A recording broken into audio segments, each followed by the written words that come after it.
اور پھر اس کے بعد ورقہ بن نوفل نے جاتے جاتے حضور پاک صلی اللہ علیہ وسلم کی طرف جھک کر آپ کے سر مبارک کو بوسہ دیا اور گھر چلے گئے۔ رسول پاک صلی اللہ علیہ وسلم حضرت جبرائیل علیہ السلام کا دوبارہ آنے کا انتظار کرنے لگے، جن کے بارے میں ورقہ بن نوفل نے بھی بتایا تھا کہ وہ ایک عظیم اور بڑے فرشتے ہیں جو حضرت موسیٰ کے پاس بھی آئے تھے، جن کے بارے میں حضرت خدیجہ نے بھی اطمینان دلایا تھا کہ آپ گھبرائے نہیں، وہ خدا کے فرشتے ہیں۔ آپ کا انتظار بڑھتا گیا مگر حضرت جبرائیل نہیں آئے اور نہ آپ کے پاس کوئی وحی آئی۔ رسول پاک صلی اللہ علیہ وسلم کو اس خیال نے بہت پریشان کیا۔ آپ پریشان رہنے لگے کہ حضرت جبرائیل کیوں نہیں آ رہے ہیں اور کیوں مجھے آ کر نہیں بتاتے کہ مجھے آگے کیا کرنا ہے، مجھے آ کر ڈائریکشن کیوں نہیں دے رہے ہیں کہ کس طرح تبلیغ کروں، کس طرح لوگوں کو سمجھاؤں اور کس طرح سے شروعات کروں۔ جبرائیل خدا کا پیغام لے کر کیوں نہیں آتے جیسے وہ پہلے آئے تھے؟ یہی سوچ سوچ کر آپ کی پریشانی بڑھتی گئی، آپ بہت زیادہ غمگین رہنے لگے۔ حضرت خدیجہ رضی اللہ تعالیٰ عنہ نے بھی آپ کی اس بے چینی کو تاڑ لیا اور آپ بھی پریشان اور غمگین رہنے لگی، لیکن حضرت خدیجہ نے اپنے آپ کو سنبھالا اور رسول پاک صلی اللہ علیہ وسلم کو اطمینان اور تسلی دینے لگی تاکہ آپ کی طبیعت کا کچھ بوجھ ہلکا ہو۔ جب بہت لمبا وقت گزر گیا تو حضور پاک صلی اللہ علیہ وسلم کی بے قراری اور بڑھتی چلی گئی۔ آپ بے چینی میں کبھی اس پہاڑ پر، کبھی اس پہاڑ پر، کبھی اس ٹیلے پر، کبھی اس ٹیلے پر چڑھ جاتے۔ آپ کا دل بہت پریشان ہو گیا تھا۔ رسول پاک صلی اللہ علیہ وسلم کا دل مبارک بہت تکلیف محسوس کر رہا تھا۔ وحی کے رک جانے سے آپ کی روح مبارک بھی بے چین ہو گئی تھی۔ آپ نے پھر 1 مہینے تک غار حرا میں قیام فرمایا، یعنی وہیں پر ٹھہرے رہے اور خدا کی عبادت میں مشغول رہنے لگے۔ پھر 1 مہینے کے بعد آخر خداوند کریم نے اپنا فضل فرمایا۔ 1 مہینہ غار میں رہنے کے بعد جب آپ واپس آ رہے تھے تو آپ نے اچانک ایک آواز سنی۔ آپ نے آگے دیکھا، آپ نے پیچھے دیکھا، آپ نے بائیں دیکھا، دائیں دیکھا، لیکن کچھ بھی نظر نہیں آیا۔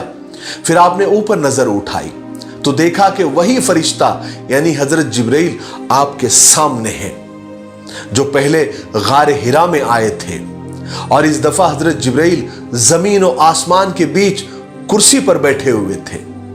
آپ صلی اللہ علیہ وسلم پر ڈر اور خوف طاری ہو گیا۔ آپ ڈرتے کانپتے گھر تشریف لائے اور حضرت خدیجہ سے فرمایا کہ مجھے چادر اڑاؤ، مجھے چادر اڑاؤ، مجھ پر ٹھنڈا پانی ڈالو۔ اس وقت آپ پر یہ آیت نازل ہوئی تھی، یا ایھا المدثر قم فانذر وربک فکبر وثیابک فطہر والرجز فہجر ولا تمنن تستکثر وَلِرَبِّكَ فَاصْبِرْ، جس کا ترجمہ ہے کہ اے کپڑے کے اوڑھنے والے اٹھو، یعنی اپنی جگہ سے اٹھو اور خدا کے دشمنوں کو ڈراؤ اور اپنے رب کی بڑائی بیان کرو اور اپنے کپڑوں کو پاک رکھو اور بتوں سے الگ رہو جس طرح سے آپ اب تک الگ رہے ہو۔ پھر جو تکلیف آئے اس راستے میں اپنے رب کی خوشنودی کے لیے اس پر صبر کرو۔ اب رسول پاک صلی اللہ علیہ وسلم مطمئن ہو گئے۔ اب جا کے بے چین دل کو قرار آ ہی گیا۔ جب حضرت خدیجہ رضی اللہ تعالیٰ عنہ کو اس کی خبر ہوئی تو وہ بھی خوش ہو گئی اور پوری طرح آپ کی اس خوشی میں شامل ہوئی، کیونکہ وہ بھی اپنی شوہر کے لیے جو سکون کی دعائیں کر رہی تھی وہ قبول ہو گئی تھی۔ خدا نے وہ نعمت عطا کر دی تھی جس کے بند ہو جانے سے آپ صلی اللہ علیہ وسلم بے چین تھے۔ پھر رسول پاک صلی اللہ علیہ وسلم پر وحی آتے رہی جس کے ذریعے قرآن پاک کی آیتیں آپ سیکھتے رہے، اور خدا نے آپ کو جو کام سپرد کر دیا تھا اس کے بارے میں جبرائیل علیہ السلام آپ کے پاس خدا کے احکام لاتے رہے۔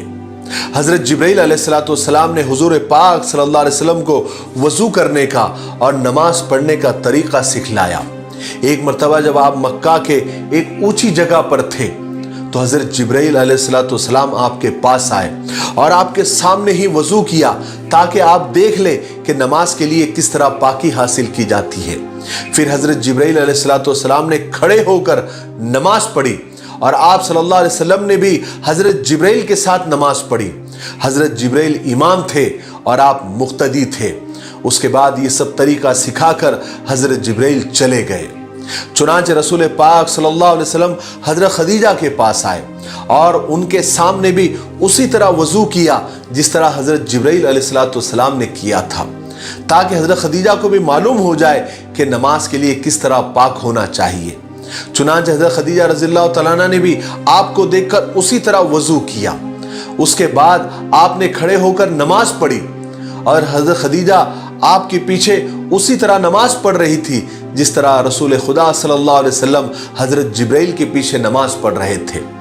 حضرت علی رضی اللہ تعالیٰ عنہ چونکہ حضور کے پاس ہی رہ رہے تھے، آپ کی تربیت آپ کے پرورش میں تھے، انہوں نے جب حضور کو اور حضرت خدیجہ کو نماز پڑھتے دیکھا، کبھی رکوع کرتے دیکھا تو کبھی سجدہ کرتے دیکھا اور قرآن پاک کی آیتیں پڑھتے ہوئے سنا، چونکہ وہ آیتیں سچائی کا راستہ دکھاتی تھی اور برائیوں سے روکتی تھی۔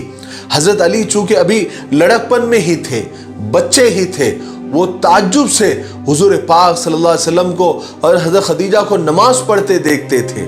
حضرت علی رضی اللہ تعالیٰ عنہ چونکہ حضور سے بے حد محبت کرتے تھے، آپ جو کچھ فرماتے تھے اس کو سچے دل سے قبول فرماتے تھے اور اس بات پر بھی پورا بھروسہ کرتے تھے کہ آپ جو کچھ بولتے ہیں وہ صحیح بولتے ہیں اور آپ سب کا بھلا ہی چاہتے ہیں۔ لیکن حضرت علی رضی اللہ تعالیٰ عنہ نے اس سے پہلے حضور پاک صلی اللہ علیہ وسلم کو اتنی عاجزی، اتنی انکساری سے سجدہ کرتے نہیں دیکھا تھا اور نہ ہی اتنا پاک اور نصیحتوں سے بھرا کلام پڑھتے دیکھا اور سنا تھا۔ چنانچہ حضرت علی رضی اللہ تعالیٰ عنہ سے رہا نہیں گیا، انہوں نے حضور سے اور حضرت خدیجہ سے پوچھ ہی لیا کہ یہ سب کیا ہے۔ حضور نے فرمایا، علی یہ خدا تعالیٰ کا سچا دین ہے، اسی کی وجہ سے خدا اپنے پیغمبر اور رسولوں کو بھیجتا ہے۔ حضرت علی بڑے غور سے اور تعجب سے آپ کی باتیں سنتے، چونکہ حضرت علی کا یہ بچپن کا ہی دور تھا تو ان کو بڑی حیرانی ہوتی تھی، لیکن بچے ہونے کے باوجود حضرت علی رضی اللہ تعالیٰ عنہ حضور پاک صلی اللہ علیہ وسلم کو سب سے زیادہ نیک اور سچا اور امانت دار اور دیانت دار سمجھتے تھے۔ آج کے لیے اتنا کافی ہے، اس لیے ہم یہیں پر رکتے ہیں کیونکہ ویڈیو اب زیادہ لمبا ہو رہا ہے۔ اب آنے والے 17ویں حصے میں یعنی پارٹ 17 میں ہم سنیں گے کہ حضرت علی رضی اللہ تعالیٰ عنہ نے کیا جواب دیا اور پھر آپ صلی اللہ علیہ وسلم نے کس طرح نبوت کا اعلان کیا اور لوگوں کو ایک اللہ کی طرف، ایک خدا کی طرف بلایا۔ پھر لوگوں کا ریئیکشن کیا تھا، لوگوں نے کس طرح ریئیکٹ کیا، یہ ہم آنے والے، اور کس طرح سے آپ کو تکلیفیں پہنچانا شروع کی، آپ کو کس طرح جھٹلایا اور اس کے بعد آپ کو کتنی تکلیف ہوئی، پھر اللہ تبارک و تعالیٰ نے کس طرح آپ پر وحی نازل کی، یہ ہم آنے والے 17ویں حصے یعنی پارٹ 17 میں سنیں گے۔ تب تک آپ اپنے وعدے پر قائم رہے، اس سیریز کے ویڈیو کو زیادہ سے زیادہ شیئر کریں اور رسول پاک صلی اللہ علیہ وسلم کی سیرت مبارکہ سے لوگوں کو متعارف کرائے، یعنی لوگوں تک ان ویڈیوز کو زیادہ سے زیادہ پہنچائے، خاص کر کے جو آج کی نوجوان نسل ہے ان تک ضرور آپ پہنچائیں۔ میرے لیے، پوری امت کے لیے اور پوری انسانیت کے لیے خیر اور بھلائی کی دعا کرتے رہیں۔ السلام علیکم ورحمۃ اللہ وبرکاتہ۔